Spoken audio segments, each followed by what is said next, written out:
नारायण नारायण। प्रिय भक्तों, मेरे YouTube चैनल हिंदू भक्ति में आपका स्वागत है। क्या आप जानते हैं कि जुलाई में आने वाली एकादशी को देवशयनी एकादशी कहा जाता है। यही वो दिन है जब भगवान विष्णु योग निद्रा में चले जाते हैं और 4 महीने तक कोई शुभ कार्य नहीं होता।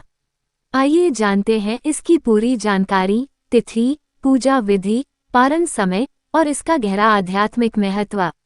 एकादशी की तिथि जुलाई 2025 में। तिथि रविवार 6 जुलाई 2025।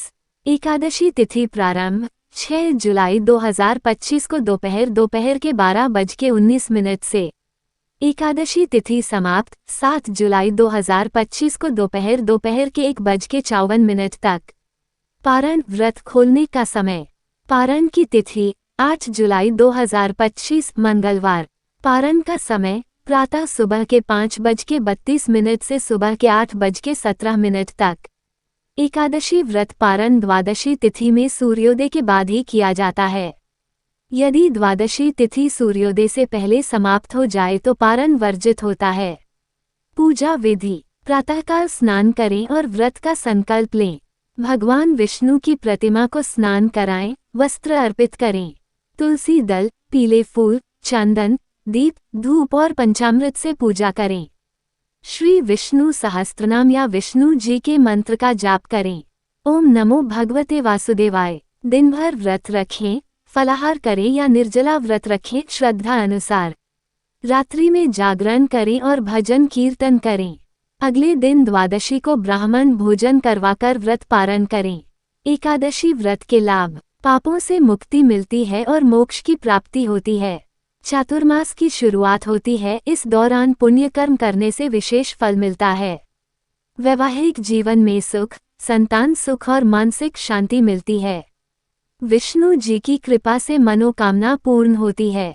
महत्व। भगवान विष्णु 4 महीने तक योग निद्रा में जाते हैं। इन 4 महीनों चातुर्मास में विवाह, मांगलिक कार्य आदि वर्जित होते हैं। यह एकादशी व्रत साल की सबसे महत्वपूर्ण एकादशियों में से एक मानी जाती है।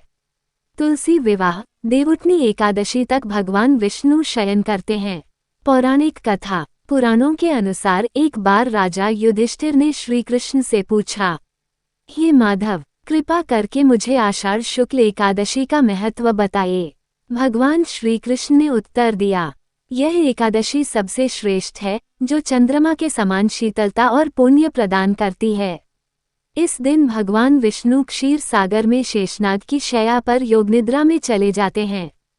स्वर्ग और पृथ्वी पर इस दिन व्रत रखने से सभी पाप नष्ट हो जाते हैं और मोक्ष की प्राप्ति होती है। चातुर्मास के नियम। चातुर्मास के 4 महीने श्रावण, भाद्रपद, आश्विन और कार्तिक व्रत, साधना और संयम के लिए माने जाते हैं। इन महीनों में हमें क्या करना चाहिए? प्याज, लहसुन, मांस, मदिरा, अंडा आदि का त्याग करें। भूमि पर सोने का प्रयास करें। अधिक से अधिक भगवत भजन, दान, जाप और ध्यान करें। वाणी में मधुरता रखें और सत्य बोलें। ये नियम मन को शुद्ध करते हैं और आत्मा को ऊपर उठाते हैं। यह उम्मीद करते हैं कि हमारे द्वारा दी गई जानकारी आपको उपयोगी और पसंद आई होगी।